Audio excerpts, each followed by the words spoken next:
നമ്മുടെ സമൂഹ മാധ്യമങ്ങളിൽ, വാർത്താ മാധ്യമങ്ങളിലൊക്കെ പ്രധാനമായി ചർച്ച ചെയ്യുന്ന ഒരു വിഷയം ഈ അരൂരിലെ ഈ പെൺകുട്ടിക്ക് നേരെ നടന്ന അതിക്രമം. അത് ദളിത് പെൺകുട്ടി. ആ പെൺകുട്ടി തന്റെ സഹോദരന് നേരെ ഒരു അതിക്രമം ഉണ്ടായപ്പോൾ അത് പരാതിപ്പെടാൻ പോലീസ് സ്റ്റേഷനിൽ പോയി പരാതിപ്പെട്ടതാണ് ഈ പെൺകുട്ടിയെ നടു റോഡിൽ വെച്ചിട്ട് അതിക്രമിക്കാനുള്ള ഇടയായ സംഭവം. ആ പെൺകുട്ടിയെ അതിക്രമിക്കുന്ന വീഡിയോ സമൂഹ മാധ്യമങ്ങളിൽ ഈ വീഡിയോ ഉൾപ്പെടെ പോലീസ് സ്റ്റേഷനിൽ ഹാജരാക്കി. ഇതിന്റെ ആ ദൃശ്യം കണ്ടു കഴിഞ്ഞാൽ നമുക്ക് മനസ്സിലാകും സാർ, അതിക്രൂരമായ പീഡനമാണ്. പെൺകുട്ടിയുടെ വസ്ത്രം വലിച്ചിറക്കുന്നു, റോഡിൽ ഇട്ട് ചവിട്ടി, നാവിക്ക് ചവിട്ടുന്നു, മൂത്രമൊഴിക്കാൻ പോലും പോകാൻ കഴിയാത്ത രൂപത്തിൽ ദുരിതം അനുഭവിക്കുകയാണ് ആ പെൺകുട്ടി. ആ പെൺകുട്ടി പറയുന്നത് എന്റെ അനുഭവം ഇനി നാളെ ഒരു കുട്ടിക്ക് ഉണ്ടാവരുത് എന്ന പെൺകുട്ടി കരഞ്ഞു പറയുന്നത് നമ്മൾ കാണുകയാണ് സാർ. എന്നിട്ട് ബഹുമാനപ്പെട്ട മിനിസ്റ്റർ പറഞ്ഞു അത് കേസ് രജിസ്റ്റർ ചെയ്തു. സാർ, ആ പ്രതികൾ എവിടെയാണ്? എന്താണ് ആ പ്രതികളെ അറസ്റ്റ് ചെയ്യാത്തത്? കാരണം ആ പ്രതികൾ CPM-കാരാണ് സാർ. CPM-ലെ പ്രവർത്തകരായ തൈക്കാട്ടുശ്ശേരിയിലെ CPM പ്രവർത്തകരായ ഷൈജു ആണ് ഈ കേസിലെ പ്രധാനപ്പെട്ട പ്രതി. അപ്പോൾ പാർട്ടിക്കാരാണെങ്കിൽ സംരക്ഷിക്കുകയും അവർക്ക് കുടപിടിക്കുകയും ചെയ്യുന്നു എന്നതാണ് നമുക്കിവിടെ കാണാൻ സാധിക്കുന്നത് സാർ. ആ പെൺകുട്ടി ഇപ്പോഴും ആശുപത്രിയിൽ ചികിത്സയിലാണ്. അതിന് കേസിൽ അവരെ അറസ്റ്റ് ചെയ്യാൻ തയ്യാറാവുകയാണ് സാർ വേണ്ടത്. അതുപോലെ തന്നെ മറ്റൊരു പ്രധാനപ്പെട്ട സംഭവം, നിരവധി സംഭവങ്ങളാണ് സാർ. കുസാറ്റിൽ ഫെബ്രുവരി 29 നടന്ന ഒരു വിഷയം, ഒരു സിൻഡിക്കേറ്റ് അംഗമായ ഇടതു നേതാവുമായ ഒരു PJ ബേബി എന്ന് പറയുന്ന കലോത്സവ സമയത്ത് ഗ്രീൻ റൂമിൽ കൊണ്ടുപോയി ഒരു പെൺകുട്ടിക്ക് നേരെ നടന്ന അതിക്രമങ്ങൾ സാർ. മാർച്ചിൽ നടന്ന പെൺകുട്ടി മേൽ സമ്മർദ്ദം ചെലുത്തി, ഭീഷണിപ്പെടുത്തി, പരാതി പറയാതിരിക്കുക. ആ പെൺകുട്ടി പാർട്ടിക്ക് പരാതി നൽകി സാർ. ആ പാർട്ടി ആ പരാതി അന്വേഷിക്കുമെന്ന് വിചാരിച്ച പെൺകുട്ടി കാത്തുനിന്നു. പക്ഷേ അതിൽ അന്വേഷണം ഉണ്ടായില്ല. അതിനുശേഷം ആ പെൺകുട്ടി പോലീസ് പരാതി നൽകിയത്. പക്ഷേ ആ പ്രതിയെ ഇപ്പോഴും പോലീസ് ഇത് സംരക്ഷിച്ചുകൊണ്ടിരിക്കുകയാണ്.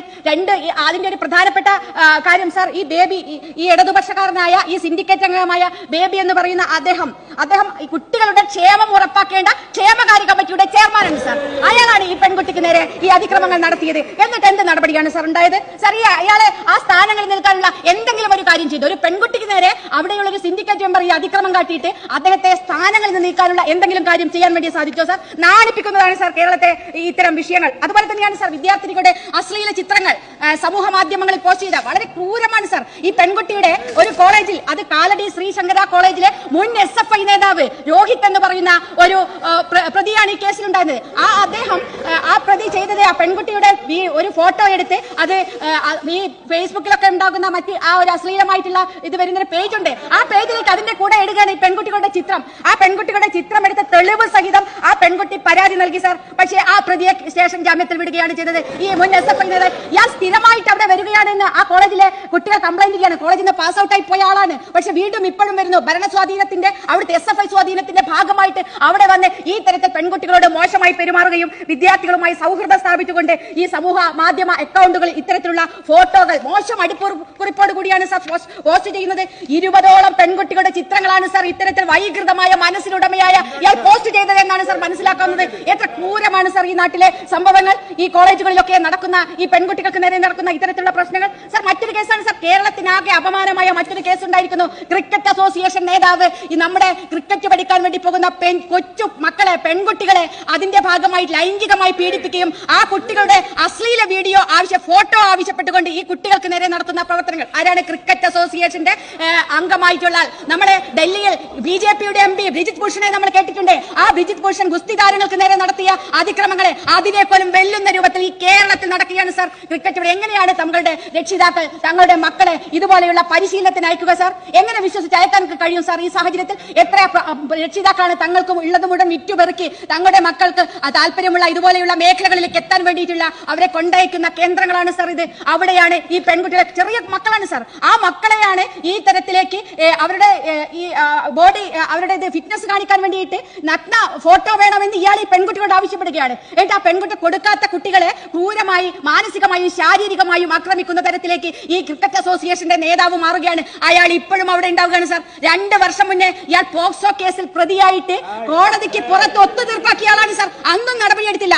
അതിനുശേഷവും ഇയാൾ ഇപ്പോഴും ക്രിക്കറ്റ് അസോസിയേഷൻ തുടരുകയാണ്. ഇത്തരം ആളുകളെ ഇതിൽ തുടരാൻ വേണ്ടി എന്താണ് സാർ ഈ ആളുകൾക്കൊക്കെയുള്ള സ്വാധീനം? ഈ പാർട്ടിയിലും ഈ ഭരണ നേതൃത്വത്തിലുമൊക്കെ ഈ ആളുകളുടെ സ്വാധീനമാണ് സാർ ഇതിനെ കാണിക്കുന്നത് സാർ. ഭൂമി വളരെ ക്രൂരമായ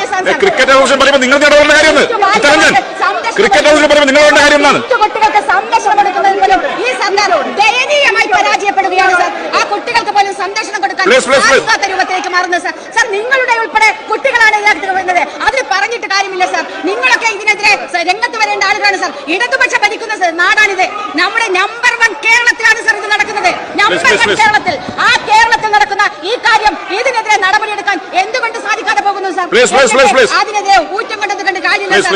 SFIക്കാർ കോളേജുകളിലൊക്കെ കാട്ടിക്കൂട്ടുന്ന അതിക്രമങ്ങൾ നിങ്ങൾ SFIക്കാരെയൊക്കെ ന്യായീകരിക്കുന്നുണ്ടല്ലോ സാർ. ഒരു കാലത്ത് SFI ആയിരുന്ന ആളാണ് ഞാൻ. SFI എന്ന നിലയ്ക്ക് അഭിമാനം കൊണ്ട ആളാണ്. ഇന്നും അത് പറയുന്നുണ്ട്. പക്ഷേ ഇന്ന് SFI പ്രവർത്തിക്കുന്ന ഏതെങ്കിലും കുട്ടികൾക്ക് നാളെ ഞാൻ SFIക്കാരാണെന്ന് പറയാൻ അഭിമാനത്തോടു കൂടി പറയാൻ കഴിയുന്ന സാഹചര്യം ഇന്ന് നമ്മുടെ നാട്ടിലുണ്ടോ സാർ? വണ്ടിപ്പെരിയാറിലും വാളയാറിലുമുള്ള കേസിനെ സംബന്ധിച്ച് പറയേണ്ട 6 വർഷമായി വണ്ടിപ്പെരിയാർ വാളയാറിലെ ഒരു അമ്മ തന്റെ 2 പെൺകുട്ടികളെ 9ഉം 13ഉം വയസ്സായ 2 പെൺകുട്ടികളെ കെട്ടിത്തൂങ്ങിയിട്ട് നീതിക്ക് വേണ്ടി നടക്കുകയാണ് സാർ. ഈ കേരളത്തിൽ, ഈ ഇടതുപക്ഷം ഭരിക്കുന്ന കേരളത്തിൽ ആ അമ്മയ്ക്ക് നീതി വാങ്ങിക്കൊടുക്കാൻ വേണ്ടി കഴിഞ്ഞോ സാർ നിങ്ങൾക്ക്? വണ്ടിപ്പെരിയാറിൽ 6 വയസ്സുള്ള പെൺകുട്ടി, ലയങ്ങളിൽ താമസിക്കുന്ന ഈ കുട്ടികളുടെയൊക്കെ ഒരു അവസ്ഥ വളരെ ദയനീയമാണ് സാർ. അവർക്ക് സംരക്ഷണം നൽകാൻ ആ പ്രതികളെ അർജുൻ എന്ന് പറയുന്ന പാർട്ടിക്കാരനെ രക്ഷപ്പെടുത്താനുള്ള ശ്രമം നടത്തി. ആ ശ്രമം നടത്തി അദ്ദേഹത്തിന് ഒരാളെ പോലും അറസ്റ്റ് ചെയ്യാൻ സാധിച്ചില്ല. എന്തൊരു ഗതികേടാണ് സാർ ഈ കേരളത്തിൽ ഉണ്ടാകുന്നത് സാർ. കെട്ടിത്തൂങ്ങി 6 വർഷമായി. അതുപോലെ തന്നെ സാർ നമ്മുടെ ഒരു പ്രമുഖയായ നടി ആക്രമിക്കപ്പെട്ട കേസിൽ കോടതിയുടെ സേഫ് കസ്റ്റഡിയിലിരിക്കുന്ന മെമ്മറി കാർഡും അതിന്റെ വിവരങ്ങളും കൂടി പുറത്തു പോകുന്ന ഒരു നാടായി കേരളം മാറുകയാണ് സാർ.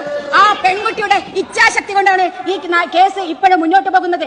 ആ സമയത്ത് ആ പെൺകുട്ടി വിമൻ ഇൻ ജസ്റ്റിസ് കളക്റ്റീവ് എന്ന പേരിൽ ഒരു നടിമാരുടെ ഒരു സംഘടന ഉണ്ടാക്കി. ആ സംഘടനയും ആ പെൺകുട്ടിക്ക് നൽകുന്ന പിന്തുണയും അവരുടെ പ്രവർത്തനങ്ങളും കൊണ്ടാണ് സാർ. സാർ അതിന്റെ ഭാഗമായിട്ട് ഈ ഒരു ഹേമ കമ്മീഷനെ ഈ സർക്കാർ നിയമിച്ചു. ജസ്റ്റിസ് ഹേമ കമ്മീഷൻ ഈ സിനിമാ മേഖലയിലുള്ള പ്രശ്നങ്ങൾ പഠിക്കാൻ വേണ്ടിയിട്ടുള്ള ഒരു കമ്മീഷനായിരുന്നു. 1,06,55,000 രൂപ ചെലവഴിച്ചുകൊണ്ട് ജസ്റ്റിസ് ഹേമ കമ്മീഷൻ 1 വർഷം അന്വേഷണം നടത്തി. 2019 ഡിസംബർ 31 ആ റിപ്പോർട്ട് സമർപ്പിച്ചു. 4 വർഷം കഴിഞ്ഞിട്ട് ആ റിപ്പോർട്ടിന്റെ കാര്യങ്ങൾ എന്താണെന്ന് പരസ്യപ്പെടുത്താൻ വേണ്ടി ഇതുവരെ കഴിഞ്ഞിട്ടില്ല. ആ ആളുകളെ രക്ഷിക്കുന്നതിന് വേണ്ടിയുള്ള ശ്രമം ഇപ്പോൾ വിവരാവകാശ കമ്മീഷൻ ഇടപെട്ട് പരസ്യപ്പെടുത്തണം എന്ന് പറഞ്ഞിരിക്കുന്ന ഒരു സാഹചര്യമാണ് സാർ നിലവിലുള്ളത്. വളരെ ഗുരുതരമാണ് സാർ ഈ കേരളത്തിൽ സ്ത്രീകൾക്ക് നടക്കുന്ന അതിക്രമങ്ങൾ. ഐസിയുവിൽ പെൺകുട്ടിക്കുന്ന ഒരു നാരെ എന്നിട്ട് ഇരയുടെ കൂടെ ഉദ്യോഗസ്ഥയെ സ്ഥലം മാറ്റുകയാണ് സാർ. ഇരയ്ക്ക് കൂടെ നിന്നു എന്ന കുറ്റം പറഞ്ഞു ചെയ്യുന്ന നേഴ്സിനെ സാർ ഒരു മിനിറ്റ് ഞാൻ ഇപ്പം നിർത്താം സാർ. സാർ ആ ഇരയുടെ കൂടെ നിന്നു എന്ന ഒറ്റ കാരണത്താൽ ആശുപത്രിയിൽ ജോലി ചെയ്യുന്ന ഒരു നേഴ്സിനെ ഇടുക്കിയിലേക്ക് സ്ഥലം മാറ്റുകയാണ്. നിങ്ങൾ നോക്കൂ, ഇരയ്ക്കൊപ്പം നിൽക്കുകയും എന്ന് പറയുന്നത് വേട്ടക്കാരനൊപ്പം കിതക്കുകയും ചെയ്യാണ് സാർ ഈ സർക്കാർ. അതാണ് ഈ സർക്കാർ പെൺകുട്ടികൾക്ക് നേരെ നടക്കുന്നത് സാർ. അതിക്രൂരമായ വിഷയങ്ങൾ നമ്മുടെ നാട്ടിൽ ഉണ്ടാവുകയാണ്. പെൺകുട്ടികൾക്ക് പോക്സോ കോടതി പറഞ്ഞു, പോക്സോ കോടതിയിൽ പെൺകുട്ടികൾ കയറി ഇറങ്ങുകയാണ് സാർ. ആ പോക്സോ കോടതിയുള്ള കേസുകളെ സംബന്ധിച്ച് അന്വേഷിക്കണം. പോക്സോ കോടതിയിൽ പെൺകുട്ടികൾക്ക് ഇരയാക്കി സാർ. അതുപോലെ സ്ത്രീകൾക്കും കുട്ടികൾക്കുമെതിരെയുള്ള അതിക്രമങ്ങൾ തടയാൻ അതിവേഗ സ്പെഷ്യൽ കോടതി സ്ഥാപിക്കാൻ സർക്കാർ തയ്യാറാകണം സാർ. നീതി നിയമപരമായി ശിക്ഷിക്കപ്പെടാത്തത് കൊണ്ടാണ് സാർ കേസുകൾ കൂടുന്നത്. ഈ പ്രതികൾക്ക് സംരക്ഷണം ഒരുക്കുന്നത് കൊണ്ടാണ് സാർ ഈ നാട്ടിൽ ഇത്തരത്തിലുള്ള കേസുകൾ വർദ്ധിച്ചു വരുന്നത്. അതുകൊണ്ട് അതിവേഗ സ്പെഷ്യൽ കോടതി സ്ഥാപിക്കാൻ വേണ്ടിയുള്ള നിർദ്ദേശം സർക്കാരിന്റെ ഭാഗത്തുനിന്നുണ്ടാകണം സാർ. വളരെയധികം വിവാദമായി ഇത്തരം വിഷയങ്ങൾ ചർച്ച ചെയ്യാൻ വേണ്ടി സഭ നടപടികൾ നിർത്തിവെക്കണമെന്ന് ആവശ്യപ്പെട്ടുകൊണ്ട് ഞാൻ അവസാനിപ്പിക്കുകയാണ്.